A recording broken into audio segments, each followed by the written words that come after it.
creating images. Images' historical development between innovation, reflection, and iconoclasm reaches in the 21st century a new level of global complexity. In the mine of media history and the history of image techniques, new thinking spaces, Denkraum, as we say in German, are created through new interfaces, displays, hard and software configurations, often engaging viewers in a form of playful, creative combination. Media art landscape of recent years is being increasingly seized by a phenomenon which has yet not received any significant research, classification, or analysis. The use of historic media configurations as an integrated part of contemporary media art installations. There are internationally renowned artists today who create optical experiments, panoramas, phantasmagoria, perspective theaters, camera obscura, anamorphosis, magic lanterns, etc.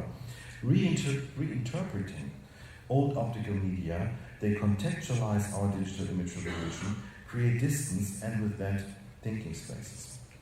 So, as an early glimpse, perhaps Lynn Hirschman's when provided in '93 with a room of one's own, a voyeuristic peep show-like look into a miniature bedroom through a periscope at eye level on a large black box. The observer directs the process of the installation interactively by eye movements, by the gaze. The setup allows Hirschman to use the installation which connects the design of modern-day sex peep show with its historic forerunners to interrogate forcefully the tense, even violent relationship between the female model depicted inside and the presumably male observer looking in. The contemporary peep show, which unites illusion in the quick and furtive look, could perhaps stand for the male, but increasingly also the female, gazing at pornography on the net. Statistically, the most frequent use of the internet, but for academic cultural disciplines still, by and large, a taboo. In a walk-in camera obscura for Danube on a cable ferry installed in 2004 by Olafur Eliasson, passengers see the cultural landscape outside going past on large screens. Although looking like video displays, they employ no electronics whatsoever. At the center of Eliasson's artistic intention are the users of the ferry, the observers who find themselves inside a machine for seeing that is also a time machine. We know that art and image history owes much to the camera obscura, and since Query, there is no need to add anything further, including the walk-in variety. Like the visitors at the fairs of yesteryear, the present-day passengers are amazed at how the images of the surroundings outside are generated, and this fosters awareness of the Grau cultural landscape and thus also the dimension of time. A long-time aesthetically designed space becomes, through Eliasson's modest but highly precise intervention, acute.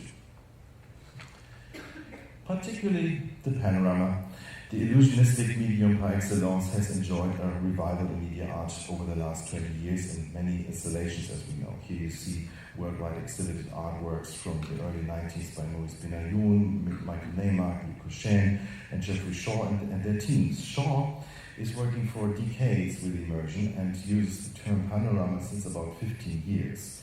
And here we have another recent interactive real-time example featuring Melbourne Place Urbanity. Users can explore 15 panoramic scenes of different urban districts that are each home to a specific immigrant or ethnic community. Whether consciously or unconsciously, these artists, as we know today, all refer back to a historic ancestor in the history of art and media, the 1787 patented panorama, originally, I make it very short, originally conceived as a new tool of visualization for military reconnaissance. Robert Barker's invention, with its circular perspective, became soon a mass medium that reached several hundred million people. In a manner reminiscent of modern fears of simulated sickness, the panorama was criticized around 1800, mainly for psychological reasons. It was argued that the illusion could result in an inability to perceive reality, and the military leaders of France and England, Napoleon and Lord Nelson, soon realized the panorama's potential as a medium for propaganda. So the amalgamation of traditional Japanese culture like Zen, Kabuki or Sensui ink painting with the digital has been since years the goal of Kyoto-based Professor Naoko Tosa.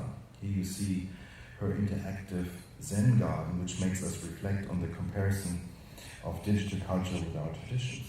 So that conscious Zen practice, meditation, reappears in contemporary culture. But her discourse between tradition and technology is now driving Panorama's history into an unheard dimension.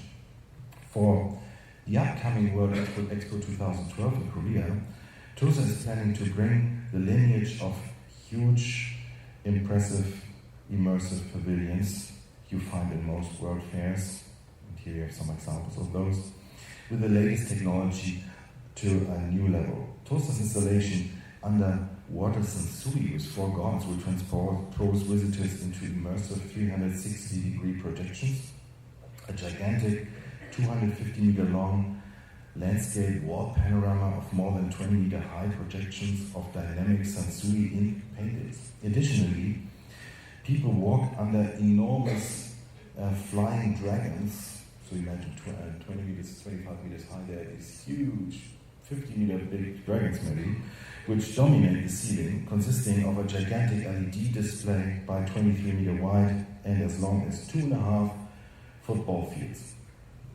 Imagine. So, next, shadow play. The enormous worldwide and especially European tradition of shadow play, expressed, for example, by Samuel van Hoogstraatens and in 1675 published Shadow Dance from his book Inleiding tot de Hogeschool de Schilderkunst, has inspired, as he wrote, Rafael Lozano Hammer, one of the most known contemporary artists. Over a decade, he created multifaceted versions of an interactive shadow theater through a combination of the spatial relationships of visitors. Recently, this development culminated in the installation Sustained Coincidence, Subsculpture 8, which forms overlapping shadows of the interactors by reactive light bulbs. And to give you one more example, the Latana Magica or the Phantasmagoria. In the case of the Latana Magica, as I'm sure you know, we come to the projection technology of the modern era, forerunner of cinematography, and if you like, the video projector in this lecture hall, which provides our images. It is a remarkable fact that since the beginning of the new millennium, the most extreme variant of the Latana Magica is staging a comeback, the Phantasmagoria, an image machine developed after the French Revolution, nowadays reflected by artists like Zoe Beloff's influencing machine, Rosangela Reno from Brazil here with her 2004 Experiencing Cinema, or Tony Eusler's influence machine, or works by Gary Hill or Laurie Anderson. All artists do not have to fear a competition with artists using traditional art media, still preferred by the art market. But the Phantasmagoria reappeared also in pop culture. Recent and spectacular examples are projections of ghosts in the Hollywood productions The Magician and Inglourious Bastards.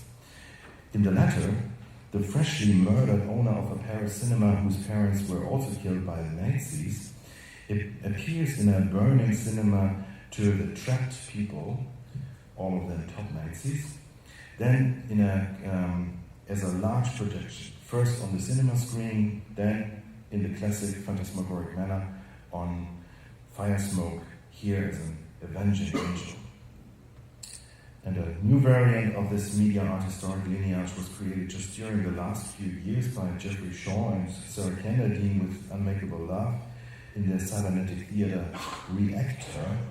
Reactor is a real-time augmented reality application using torch interfaces to reveal a world of 30 humans inspired by Samuel Beckett's The Lost Ones. Of course, its illusions draw much wider to the human tragedies of the last century. Shaw himself mentions as an inspiration early cinema history, quote, the myriad of extraordinary devices like the Lumiere brothers Fotorama, the cyclorama, cosmorama, kineorama, neorama, uranorama, etc. But here they combine interaction with 3D humanoid but phantasmagoric figures who seem to move in a dark space or even a prison camp formed by a hexagon of 6 rear-projected silver screens for passive stereo viewing. This results in the most powerful reappearance of the phantasmagoria, a deprivation, maybe even an icon for we humans in a Web 2.0 world of connected isolation. And there could be more examples, of course. Our archives of digital art count many media artworks which are, for example, part of the history of immersion, a recently recognized phenomenon that can be traced through almost the entire history of art in the West. History has shown that there is cross-fertilization between large-scale spaces of illusion that fully integrate the human body, like 360-degree frescoes, the panorama, stereopticon, cineorama, IMAX cinemas, or the caves, and on the other hand, you have small-scale images positioned immediately in front of the eyes, like pictures of the 17th century, stereoscopic television, centrorama, or head-mounted displays. To summarize, against the backdrop of the image revolution, today renowned artists are engaged in an ongoing endeavor to gauge the spectra of how images act, as well as the continual transformation of how we see. Artists investigate how our gaze can be focused and concentrated or diverted and dispersed. They analyze how we can be mesmerized, perhaps even ensnared, as well as how we can extricate ourselves from this clasp. Based on impulses from the history of perception, media artists today develop emancipatory strategies. This is in order to characterize how the gaze is constituted and to outline the interlinked quantities of fiction and which we call reality, between illusion and that which we could term pure seeing, if this exists at all, that acts in an enlightened and media component manner and exists at most as an abstract goal, of course. In the new millennium, some of the important artifacts from the history of image machines are being mined for the artistic experiments of contemporary art. The magic lanterns and the offspring of the phantasmagorias are being revived to produce magical, psychological, and eerie effects and atmosphere. And the wide-open views of the vedutas and panoramas are also making a comeback. Media artists frequently vary them and reflect and recombine them in the interest of the viewer. The rectified images of the anamorphosis are again being used to convey political messages. What all these image machines have in common is that they are not being utilized for wistfully nostalgic historism or for one of the models of the evolution and advance of media development. Rather, the artists are investigating the conditions and strategies of generating images and how these are perceived. And reflection on art, the aesthetic experience, and the act of seeing in general requires, as Cassira, Warburg, Panofsky, Merleau-Ponty, and recently Hal Foster pointed out, distance. Often experimentally, the artists create new spaces for thought, not only to reflect on image media of the past, but more, it is to be hoped, on the circumstances that the fusion of digital technology with the apparatuses from art and media history will succeed in tracking down, arresting, and rendering comprehensible a piece of the present that